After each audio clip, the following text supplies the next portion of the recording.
Well, we'll go ahead and get started. First of all, thank you all for coming in. I think for us, we just would like to get an update on the status of the project. Probably talk a little bit about oil trains. Good. And so, first of all, how about, can we get an update on the project? Yeah, where we that'd be stand, great. where we need to go from here? You bet. I mean, we're in a pretty good place right now as far as where the project is and its prospects for moving forward right now. So we, obviously you've seen the access project complete, and the next thing that's going to happen is we're going to put a road through the middle of the site, and that's going to start this year. The city applied for this TIB grant, and they got that, and they're going to be putting about $2 million in addition, and we're putting in all the utilities and of course all the right-of-way and building utilities, and we're doing all the designs. We're putting about $2 million in, so it's about a $6.7 million project total. And That'd be just the first phase, though, wouldn't it? what that? Wouldn't that be just part of the? Yeah, what it's going to be is the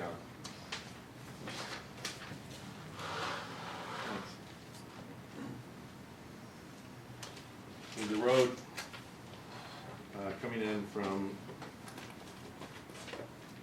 Columbia is going to come in all the way to Grant. It'll go past Esther, Grant, and then connect at Grant and Esther. There'll be a light here and light here and here. So it's that whole thing. But they're not going to do the festival street right now. No, right now. Well, this is what the TIV grant is just for this, and we worked out a deal with the city again where we each put in a certain amount. We're actually the money that the city's putting in now, we're committing back into the park when the park's under construction, because it's the city's obligation to build the park. And so that's we're currently going through the design phase of that, and the plan is to be under construction in July and be complete this year. Great. So yeah, it's a big difference, having that road continue on through. In addition, what's happening is we've been working on finalizing the permits for the park, and the park was we finished it. It was the city's job to do the drawings of the park. We are dedicating the land, and then we're putting a certain amount of the improvements in. But it was their obligation to do the drawings and get the permits, and they've done 30% drawings, and then they have been submitted, and now we're in the process of negotiating with the Corps of Engineers for the exact details of how the bank's done, mainly. That's what they care about, the in-water stuff. And if you look down on the bank now, there's a lot of big old concrete pieces and different things that aren't very good. And we want to make it a very secure bank, because there's a tendency for erosion over time, and I think it's really, really important that this stays here, for a long period of time.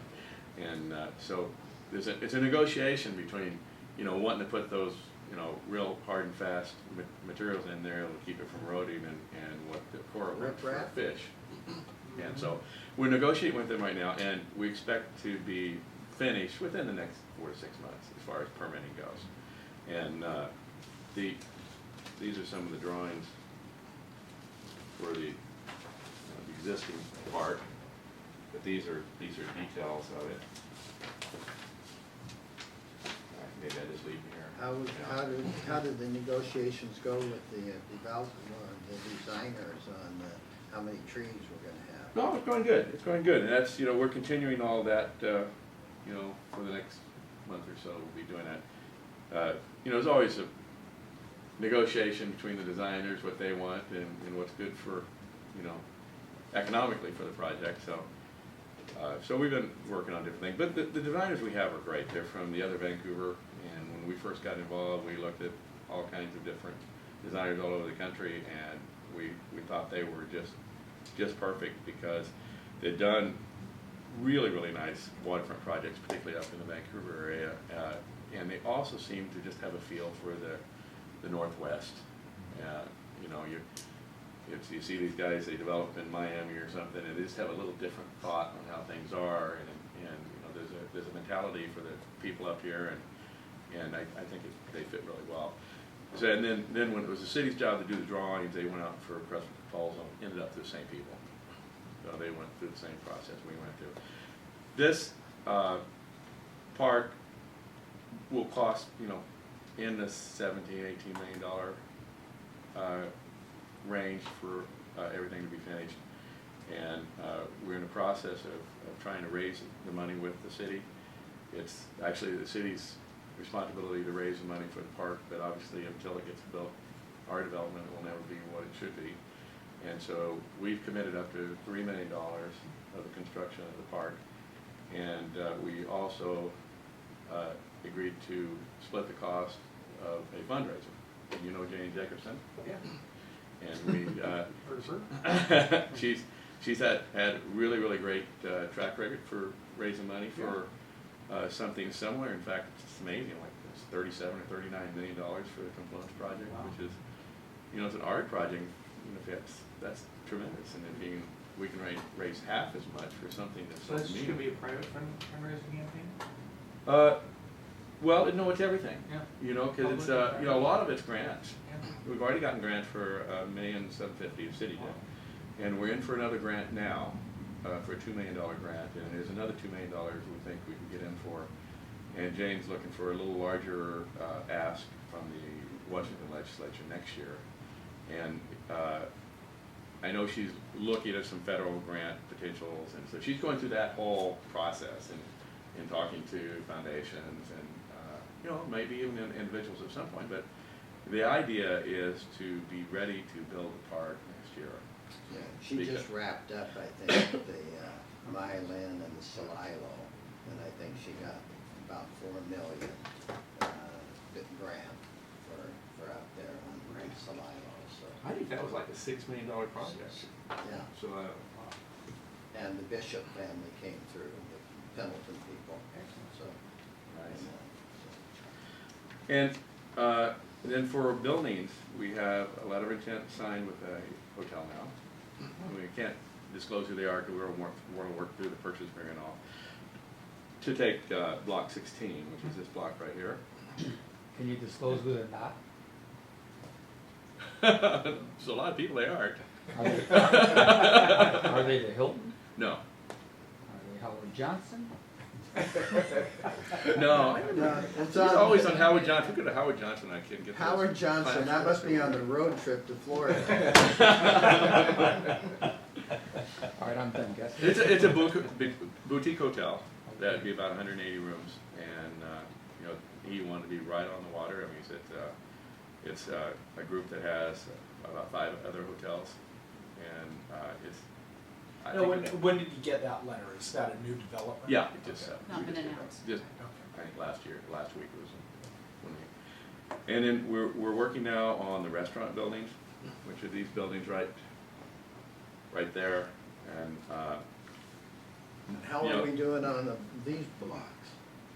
The ones that Well, we'll begins get into with- that. First, we're talking about where we are. Okay. Well, not where we're not, huh? Well, when we're talking about the positive. This because is clearly an unscripted event. We like it better I than mean, the Yeah, fact of the matter is, exactly. this thing is about to go. What does that mean? I mean, we're about ready to build buildings. We're about ready to start the park When you say about, what do you mean by about? next year. When do you think the first person will move to a condo? Well, it depends on if condo are in the first phase or not. If they do, it'd be in 16 probably, maybe 16 or early 17. Oh, okay. Okay. But there'll definitely be restaurants, hotel. I would guess there'll be a rental apartment development of some sort, and hopefully there'll be an office development. We've got a couple tenants who want to go now, and then hopefully a condo. I mean, I know whoever does condos down here, the first building's going to do great. There's a ton of people I think that want to be in a condo down here, and so that's going to be good. So is there a possibility that this whole thing could collapse? Because of the oil thing? Yes. Well, I mean, that's, Yeah, that's, absolutely. okay. Yeah, I mean, that's, and I understand that. that's where we are. But finances could potentially collapse. No, not, well, no, it's just a national economy issues now. Well, right, the economy could collapse it. I mean, Yeah, it could. I mean, if there's, right now, but I mean. stock market went down 300 points today. If, I mean, that isn't necessarily bad for real estate, because it means the interest rates are gonna stay lower. So, but what happened in 2008 is, unlike anything Yeah. that we've dealt with.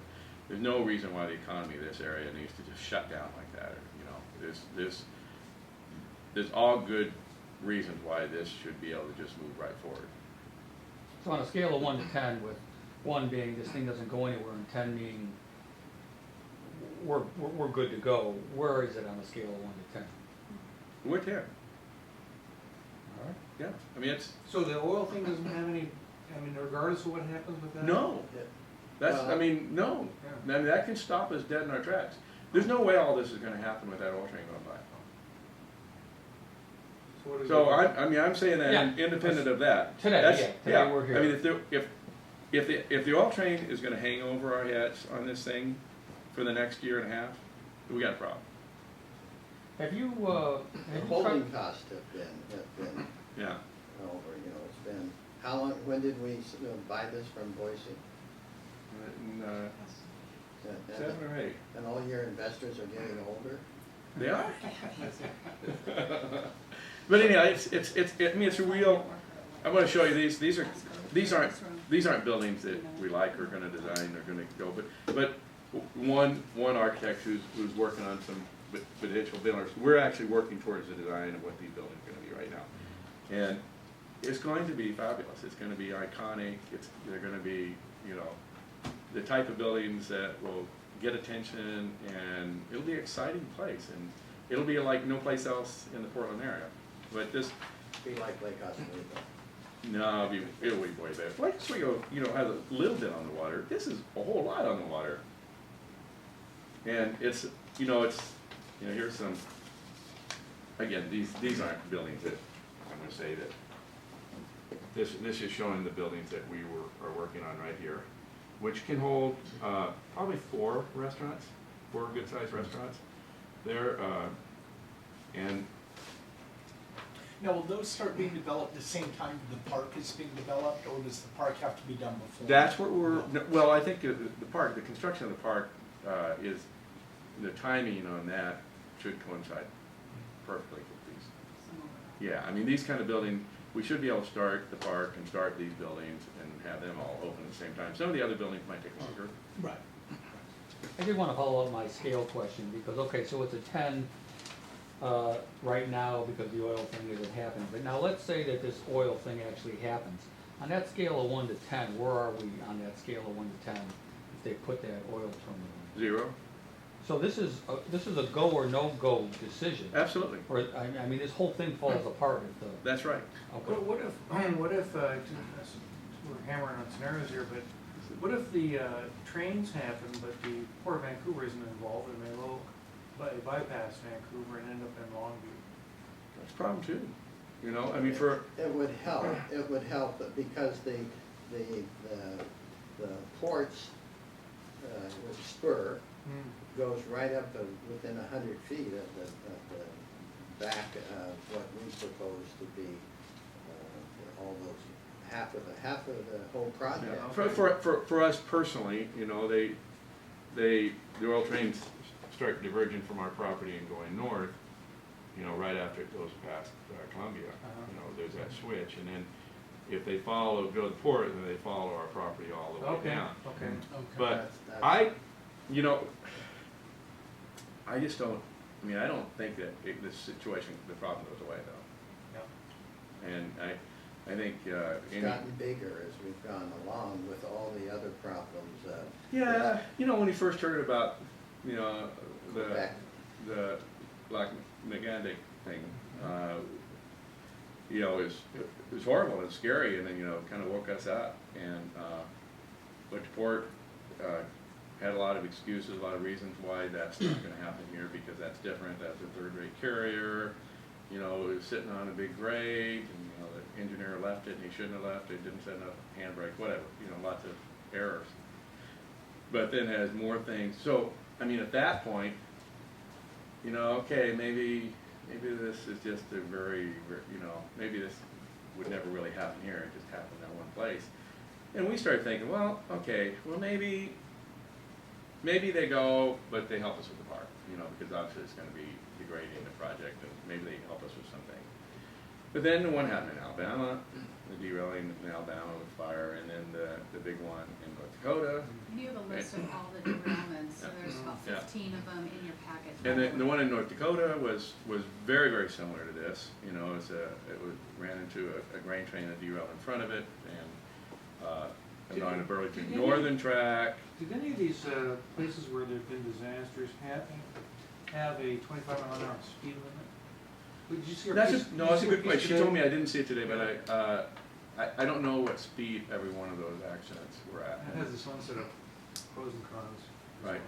The one thing that I did find out, like in the Lac Megantic wreck, the grade that train was sitting on was a 1.2% grade. So it wasn't sitting on a big, you know, and we were having a meeting over at the port a couple weeks ago where they had their experts, because we're starting to convene these meetings, and you might want to send somebody there. But we're having these meetings where they've got Burlington Northern and their track experts, and they're explaining to us in the city how they're going to make this safe. And I brought that up because they went through this whole process to show how they only got a 1.27% grade on this track. And I said, is that supposed to get us comfort, since we know that Lac Megantic was sitting on a 1.2? And he said, that's just the way it is. These things are so heavy that they don't take any graded R at all to get going. And But if that train goes down to 25 miles an hour in the city and up where you used to live, and they got a mile train, I would think that the people along the river would be very, very concerned if you got, what, 8 trains and... You're trading one set of pluses and minuses for a whole different set of pluses and minuses. Yeah. well, I'm sure the speed of the train has something to do with the propensity for derailing, but I don't think that's settled yet. Now, obviously, there are some inherent dangers, but why can't the two things be, why did they have to be mutually exclusive? Why can't they coexist, the trains and your project? Have you watched the videos? Mm-hmm. You watched the one, like when they had seen it burning? Yeah. And the explosion? You saw the explosion in North Dakota? We're within 100 feet of the track. I mean, it's not realistic to think that we're gonna have thousands of people living within 100 feet of something that can derail, and as soon as it derails, it leaks, and as soon as it leaks, it goes on fire, and as soon as it gets on fire, it blows up. I mean, it's not realistic to think that people are gonna spend hundreds of millions of dollars to build right next to that. There was an article in the, and I don't remember, I think it was in the Oregonian, that says that if there is a fire or there is a major incident, that the railroad doesn't have to pay for it. Did you read that? Yes. I mean, that is, and that because of, and the railroad has the cars that are a certain length, and if they go over that, then they have to pay for it, but if they keep it underneath that, but they can have a mile train of the same thing. That, it doesn't seem right. It's kind of, you kind of wonder what Burlington Northern is, as you've seen lots of Nutter vehicles and so forth.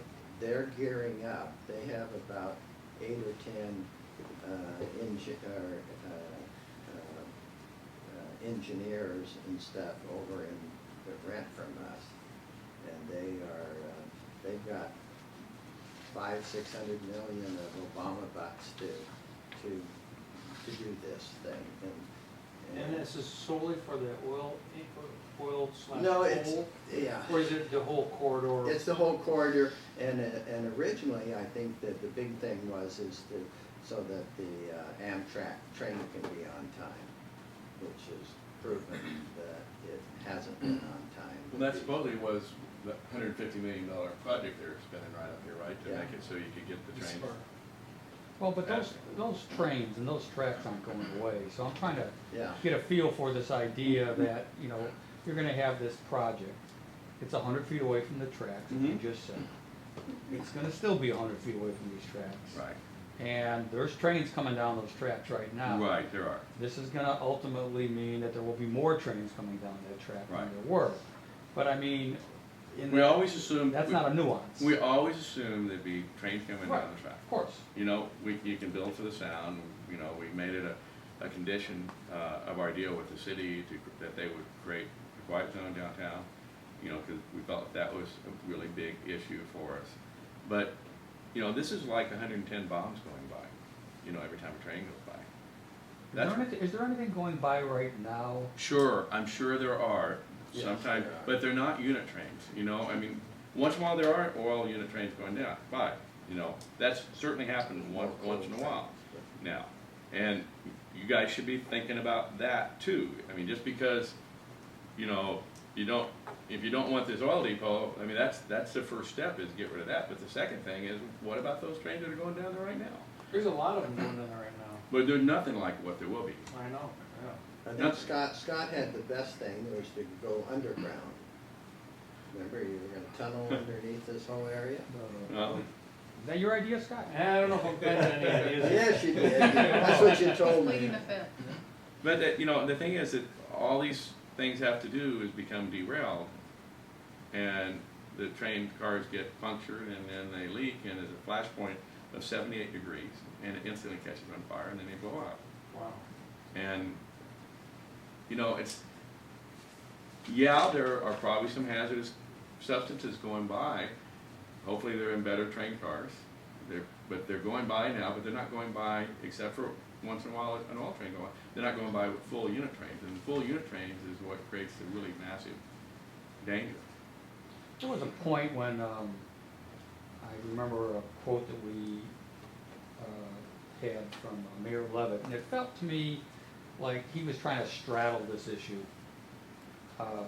even to the extent of, at one point, saying, well, ideally we both can sort of live together here. Have you tried to put any pressure on the city or some of these officials to try and get them off of this straddle? Yeah, we've talked to several, and not all, and I try to send articles, but we are at the point where the city needs to quit straddling. What do they tell them? What's Levitt telling them? He's a Well, politician. Wait a second, is that a good or a bad thing? You're the referee on politicians, Lou. Increasingly. I met with him and Eric Holmes a couple weeks ago, and I told them at the time that they needed to take a stand. And what did he say? Well, they're going to get back to me. They're gonna get back. Well, No, I believe again- it. I believe it. I think it's a Do you tough think issue. he's gonna get off the down? They have to. But do you think they will? They'll have to. Yes. Yeah. I think when this first came up, everybody thought, no, that's good for the port, domestic, well, that's cool, right? We all like that, it's good for everything. And people in Vancouver, business people like to support other business people, and, but this has changed. This is not just supporting good business now. This is something that, can stop something that has a really beneficial impact on the city, and really begin to define what this city is.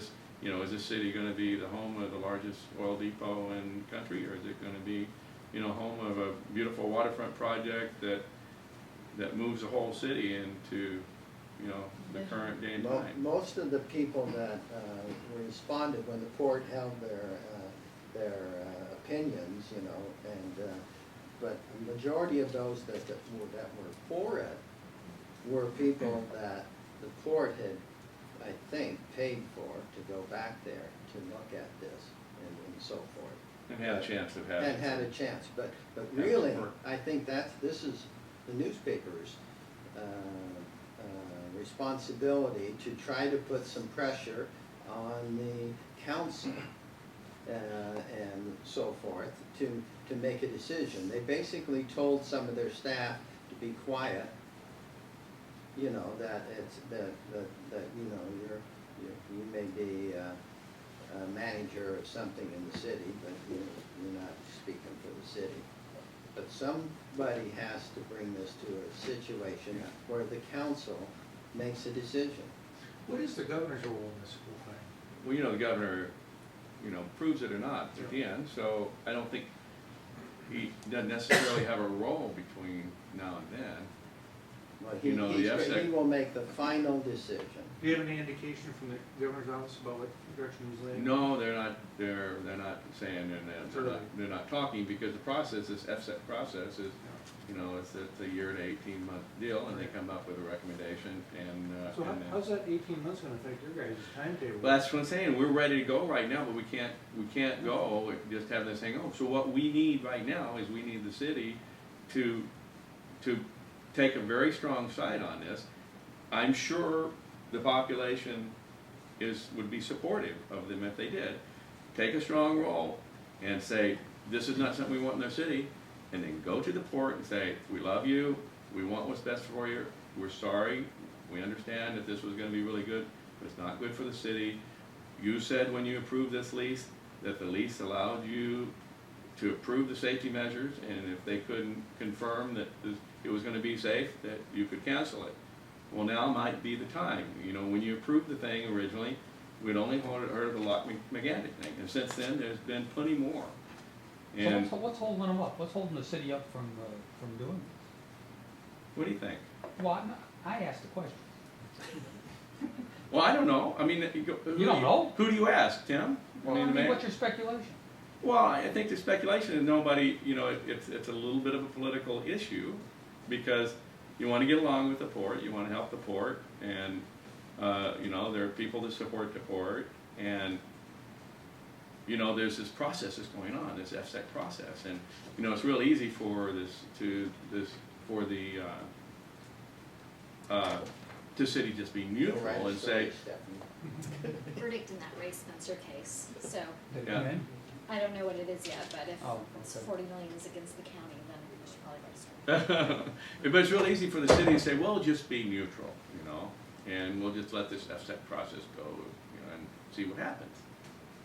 But this isn't the time to be But neutral. Barry, if the city is, even if they were to come out strongly against the project, does that, I mean, they don't make the call on it.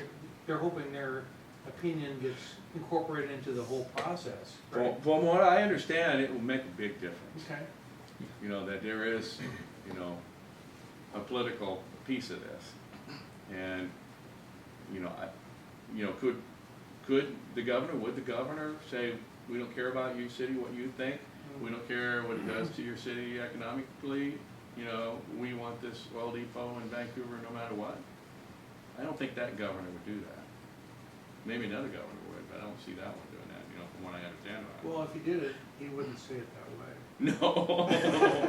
And I think, you know, I think it's just time to stop all this kind of stuff, this This foolishness. can't happen soon enough to get decided one way or the other for you guys, you and your investors, Yeah, right? we just need, just get the city, take a strong stand, go talk to the port and say, maybe this is the time we just sort of do something else and forget about this for now. So if the storage facility goes away for now, but the train count increases because it ends up in Longview or wherever. Well, I don't think I don't think there's a foregone conclusion that it's gonna go to Longview or anyplace else.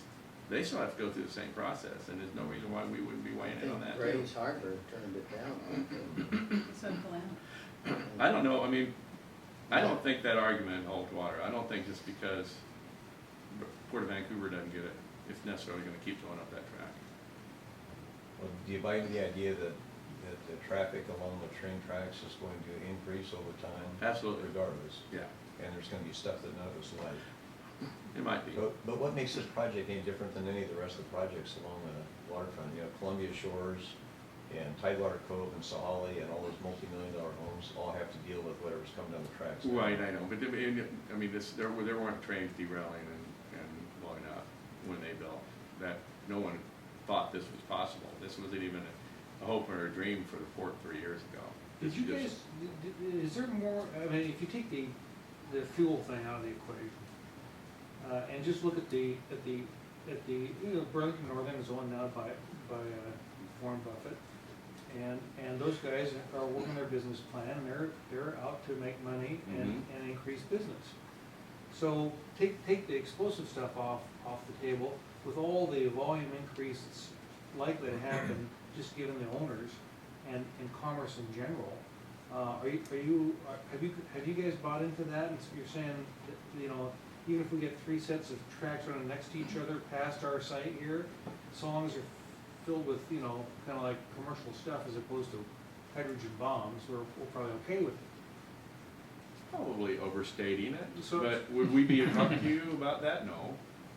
I mean, I'd rather not be next to railroad tracks, I'd rather the jets didn't go by every day, but, it's kind of that sort of site, it's, you're right on the Columbia River, I don't know where you live now, but I saw where you lived before, and Well, it's, it was beautiful, and so maybe having the train go by once in a while is okay to have that on the other side. Yeah, so what I'm experiencing as a citizen of a million years here is there's a whole lot more train activity than I expected there to be, just in general. Yes. I mean, I'm seeing this build out that they're doing right up to, the other side of the industrial park, over by Blandford Drive. And they're dumping that $500 million in, Oh, yeah. and they're gearing up for a whole lot more Right. stuff. And they're laying new tracks, people where there was a single track, Scott, that the railroad has the right of way to put double tracks along that whole area. And from, if I was living there and I was 85 years old and a train comes through there, there's no way to get an emergency vehicle to that area. I'm surprised that of course, they can't even get a sidewalk through there. But I'm worried about the whole corridor. Yeah. Putting aside, even your project, I think the whole corridor is of concern. I mean, because what do we want, what's the long-term vision for this community, really? It'd be nicer to get it out of downtown, that's Well, for sure. look at Spokane. I mean, Yeah. Spokane went through a whole lot of effort to try to minimize the impact of the trains, which is really tearing up many apart prior to 74 in the World's Fair. yeah. No, it's So this is one of the perils of, I guess, building in a nice place like we have here, is that this uncertainty is, I mean, even if you kind of are able to solve all the immediate concerns, what's gonna happen in 25 or 30 years? Yeah. as me as an investor in this thing, I would be, I look at it as we're committed to getting the park done. That's all that we're really committed to do. Mhm. And, I'm getting close to 74. I'm not, I don't know how many years I'm gonna be around, but, it's, to go into debt to build this thing out, that's a big number. When Jane's saying that she's getting resistance from some people on the park issue because of this, she's getting people saying, state legislators saying, if you really wanna build that park there, does it really make sense to get state money to help build a park that's gonna be right next to the oil trains? Now, how much of a problem does the proposed coal train present? Obviously, they can't explode like the oil trains. Yeah, I think but- that's a big part of it, the exploding part. It'd be nice to have them covered, nice to have those trains covered, as and they're not. They supposedly have a surfactant that they spray on it to keep that, but, you go up in the gorge and you'll see it, See ya? you You see it? Oh, so you got that. We understand that there's the capacity for this rail going into the port is for 11 trains a day. So, And Well, we sat down with the port folk yeah, about, a couple months ago. yeah. And my God, you should hear about the volume increase they're talking about between the rail trains and the coal trains, and just trains in general. I mean, it blew my socks off. What is it? Well, and when they say the tracks are already at capacity, so I don't know what Well, now how they they're propose also, to do it. one of the things we're talking about is how eventually they're gonna move to a circular system where the inbound will come down one side of the river, the outbound will go out the other side. Just to convert all to one-way traffic. Hmm, You heard that one? no. Oh. So they can increase Yeah. it that much more Yeah. by just keeping it, Our 1905 bridge will handle that. Yeah. yeah. Well, the interesting thing And maybe also it's that, 08 or 05. also the difference between the coal and oil is, you know, a couple of factors, you'll read in there, some of the national, the NTSB has put out an alert, and the Pipeline and Hazardous Materials Administration has put out an alert. I think you've seen that, but what's interesting is that back-end oil is far more flammable. We also know that the stock of rail cars that they're using is an older stock. They're not making enough new types of cars to protect the flammability. And the third factor is, as you just pointed out, there's a heck of a lot more volume. There is no pipeline option at this point. Keystone is still sitting on Obama's desk. So while you're talking about the uncertainty of an explosion, you're talking about three certainties we know. More flammability, more volume, and whatever the third one was. I can't remember, That okay. sounded, probably sounded intelligent. But you're right, I mean, they do mention sometimes they're gonna get new Unsafe. cars, And and, unsafe might that cars. help, but, Thank you.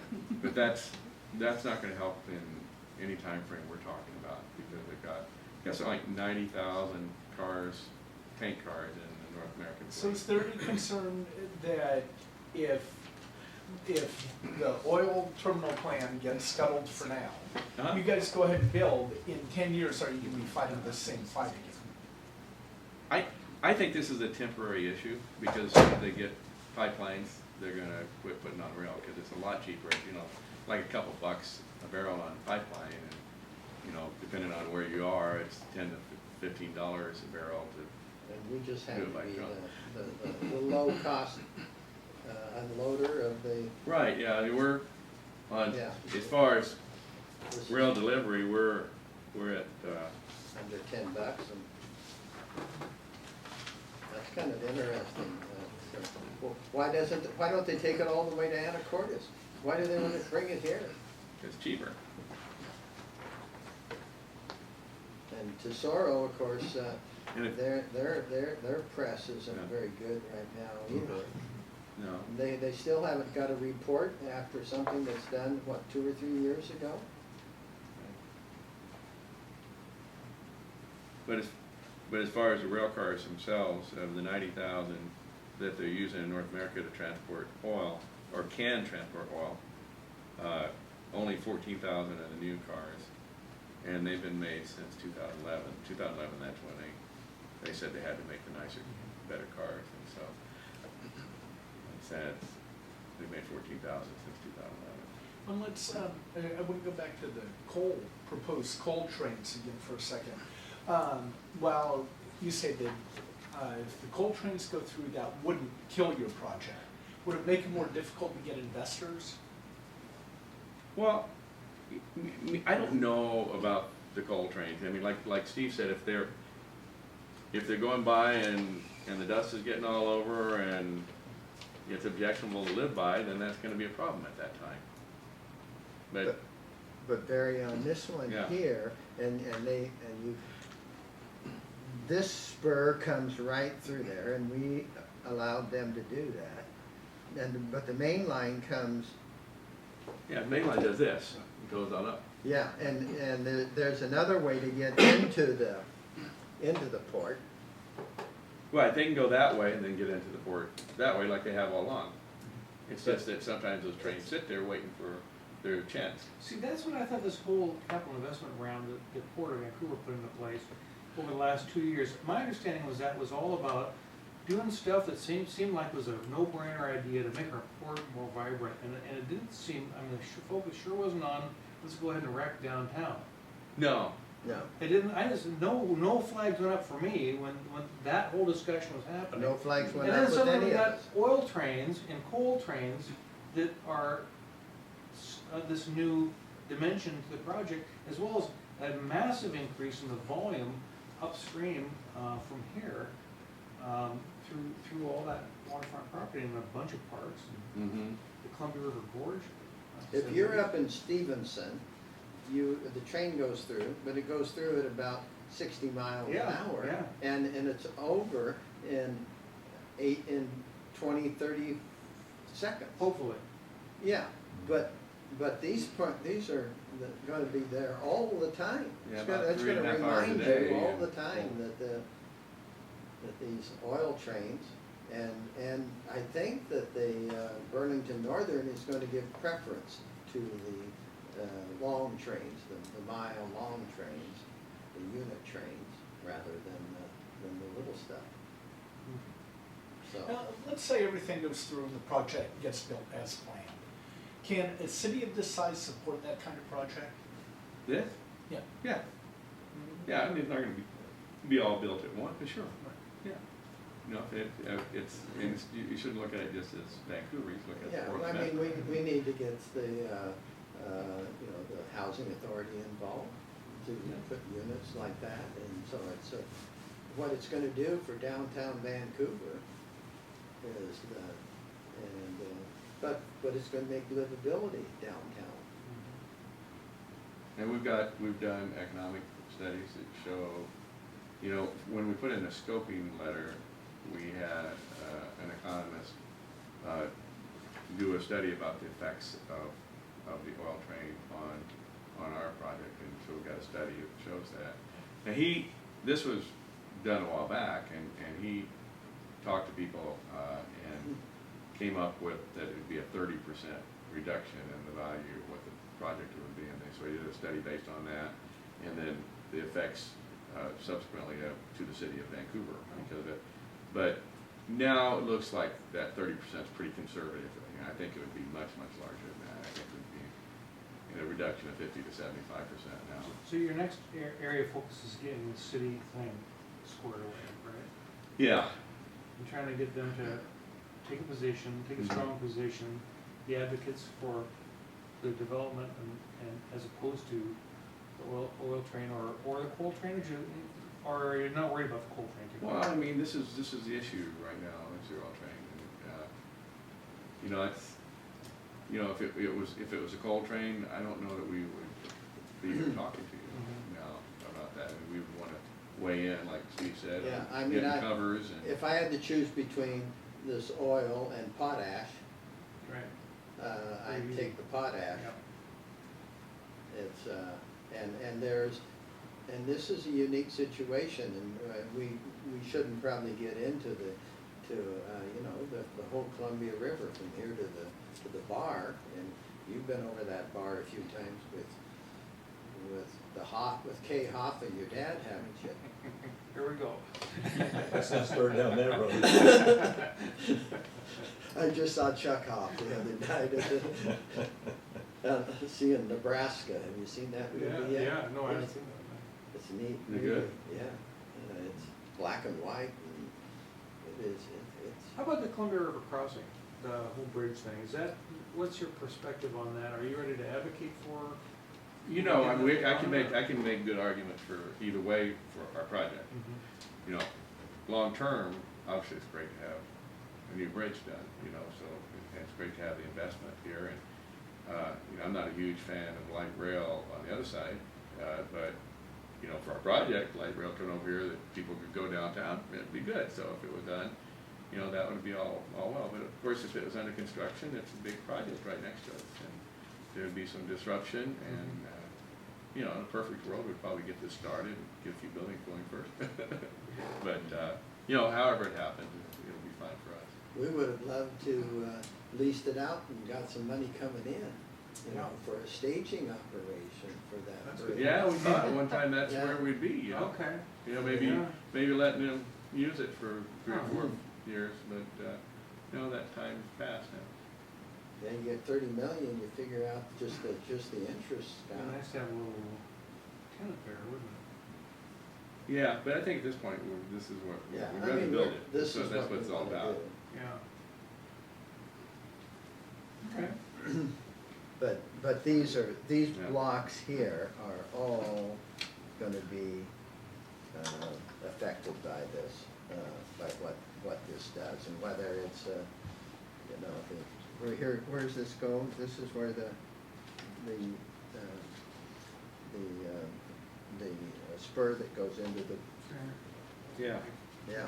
This is the other one. So this, these tracks right here, how far away are those from the buildings? Well, those blocks are 180 feet deep. So, Those could be parking structures or, well, in the back of the building, there'll be parking, up 4, 5, 6 or you stories, could put anything in there. right there. Commercial building or whatever. Yeah, no, they're all residential and office buildings.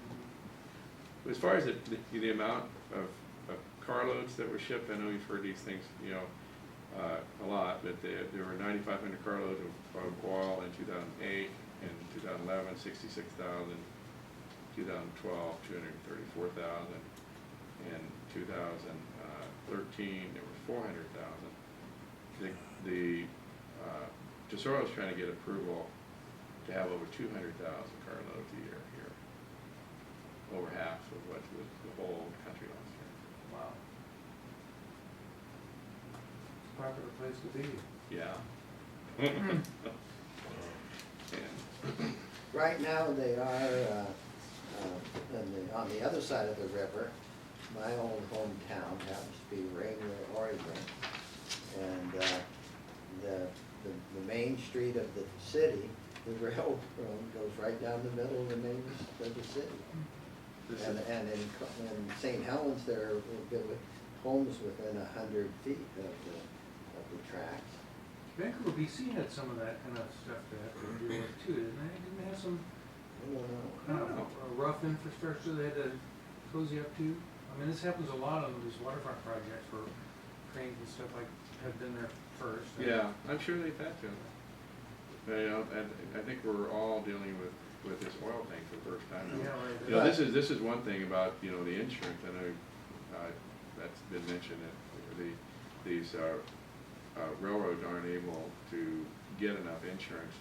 In this article, this guy's, he's a global rail practice leader, said there's not currently enough average coverage in the commercial insurance market anywhere in the world to cover the worst case scenario.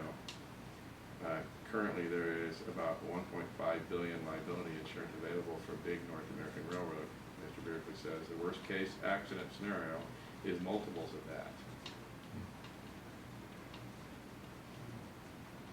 Plus the community's responsible for it because the railroads aren't. And the railroads have, they were here before the state was. And a lot of the state laws don't apply to railroads. And some of the way that the railroads operate because of, they don't have the liability. It's hard to imagine that Obama and Warren Buffett didn't have this discussion before he turned down the pipeline the first time. I know. Well, I mean, it seems coincidental, doesn't it? Well, that was part of the stimulus package, wasn't it? And the Buffett put in a lot of money to, but this really does affect this side, and it's interesting that some of the people that I've talked to on this that were saying, well, you guys shouldn't have a concern about this. When they really get down to thinking about it, a lot of them, even people that are in the CREDC and Identity Clark County and so forth, they're saying, yeah, we can understand that, and we're against it. The thing is, I mean, if the Lake Megantic accident had happened and then nothing else had happened since then we'd all be sitting there going, okay, maybe that was just that one thing. But then you had Alabama and North Dakota and Philadelphia just happened like a week ago, which is right in the middle of town, and with the traffic going up as fast as it's going up, it's going to keep happening. There's no way around. I mean, we're going to hear one every couple few months. And Tesoro was the refiner. Right. And Savage was the one that was gonna make up the big bucks moving. They do the loading and unloading, they just take it right at the terminals. And they had every answer the first time we talked to them.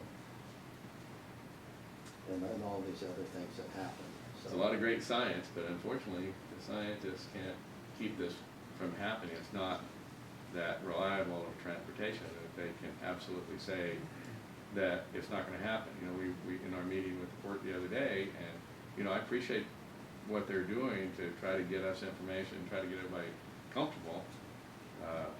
You know, Curtis said, you know, there's no, we're not gonna accept the possibility that there could ever be one accident here. We all agree that, you know, that's not acceptable. So that's why we're gonna design it so that can never happen. You know, so I asked him, so unless everybody here agrees that that's not possible, you know, you're not gonna do it right. You know, if everybody here says that's not possible, you know, to say that, then that means the port's gonna drop it. Yeah, I think really it's, you guys are the editorial board. Well, do you know Steve knows this, but the deep history that the Columbian, that I have to the Columbia redevelopment process stretching back to the 80s? Maybe not. So we decided in the 80s to take the redevelopment of the Vancouver waterfront, Doug knows this. This previous little, but we used to do a yearly piece on aspirations for the community, and we got talking about the Vancouver waterfront, which at the time had, instead of Houssaw and Larry's and the chart house, there was an old Coast Guard station there, and there was basically rubble all the way from I-5 all the way up, and there were no parks. There was Really? FMC. FMC, there was a senior beach and all these other places that all the old timers remember. But basically the waterfront was, the community had its back to the waterfront. We thought that was a terrible thing. And that was one of our first crusades on the editorial board after I joined it, was to really bring that to the community's attention. And we actually had a reporter who was pulled off of his business beat in the 80s. His name was Brian. Willoughby. No, he wasn't No. a business reporter. And I'll think of it in a minute. Anyway, for 2 months he was pulled off of his business beat, and he spent 2 months solely focused on the waterfront, who the landowners were, what the issues were on waterfront redevelopment, pro and con, what the vision for the community was. There was, if you ask Kelly Putney about this, he actually orchestrated the community forum that happened down at the Key, where we had 200 or 300 people with flip charts in a room and rounds with rounds of 10 with lots of community people there from all walks of life, and all this, you know, what should our waterfront be in this community? Mm-hmm. We turned that into a series that ran over the course of either 4 or 5 Sundays. You remember that, Tammy? I do remember. And it got the ball rolling, and you know, success of course has 1,000 fathers. I get that whole thing, Yeah. and failure is an orphan, right? But we, I think, were one of the main triggers for getting I didn't realize that. a new round of thinking about the possibilities on the Vancouver waterfront. We also took the occasion back in 19,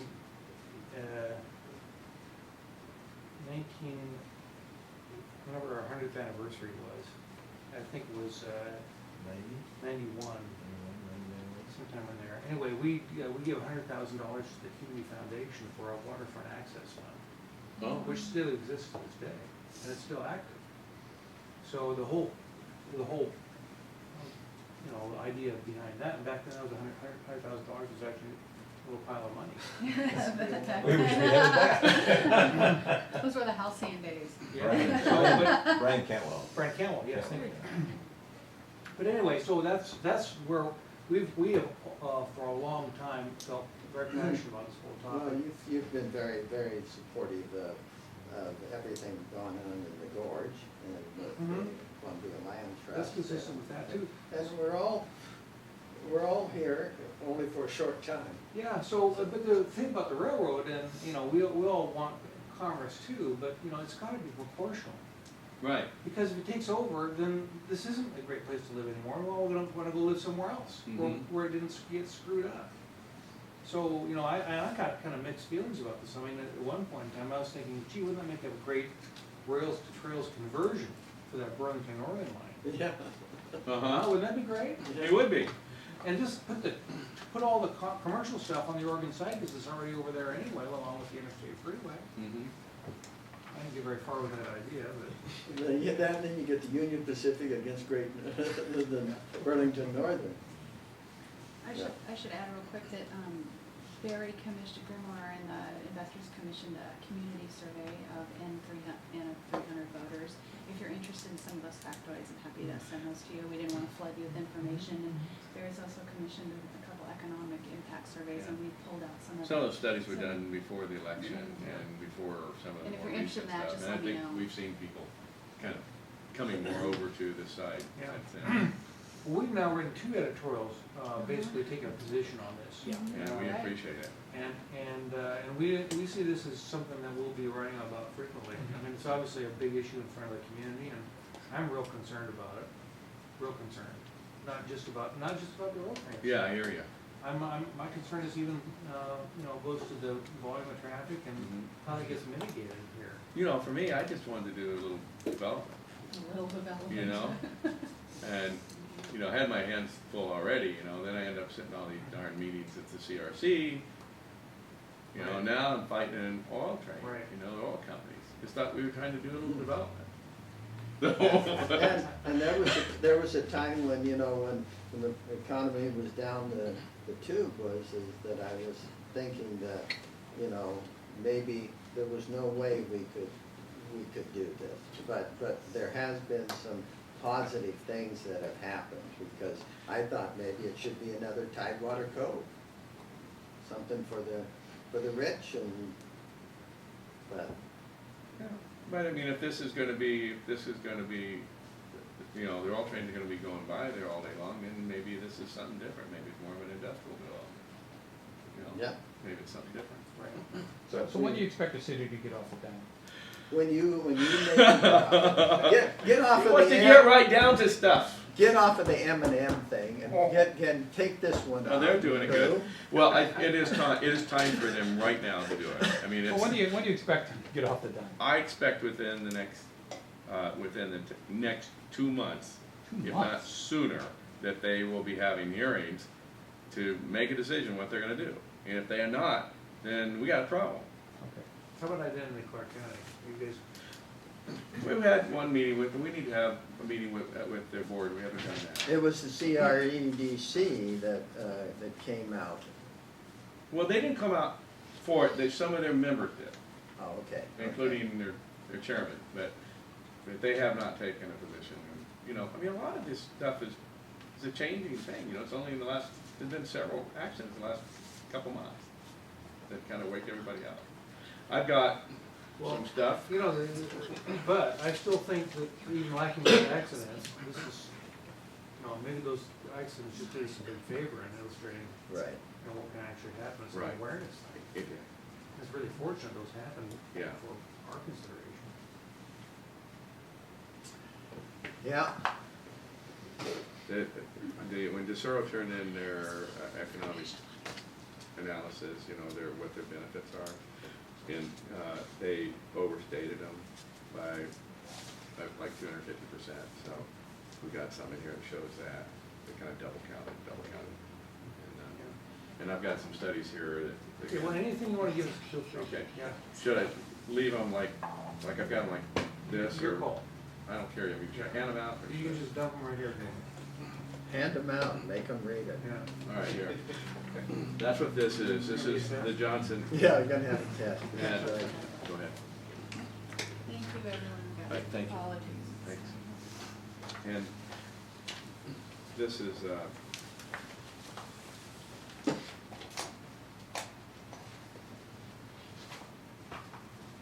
the impact that we turn in with our scoping letter.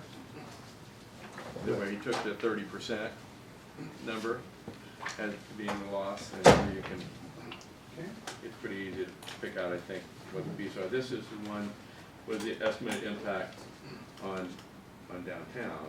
That one was my waterfront project, the impact on the waterfront project. This is the impact on downtown. Yeah.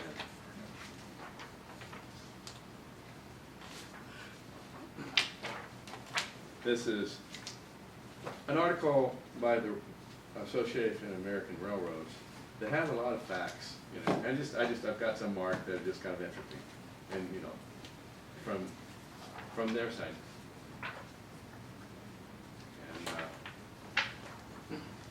And if you haven't, this is the recent safety recommendation that came out, and you know, one of the things that they're suggesting is that they try to redirect these trains, you know, away from high-risk areas. There's not a lot of options though when it comes to regional West Coast, up in the Pacific Northwest. Probably not. Because you got this status, or in the northern passes up there. Yeah, well, this line that comes through the Columbia River Gorge is there's just a very little bit of, for every mile, just a very little, because it's pretty flat all the way to Yeah. Omaha. Well, the train guys went through all that, Yeah. the grades and how that's the only really place it Right. makes economic sense to use, Yeah. which I didn't like to hear that. Of course, I don't think they'd like just going through Bellevue or something. You know, if Manning would have used a little more Omaha. He couldn't hear. Omaha, yeah. Boy, that was something. What a game. All he did was close his eyes and let it go. They needed Tim Tebow. Yeah. That's Yeah, they did. right. Somebody like You that. better stick with Percy Harvin. Thank you for the time. Of course.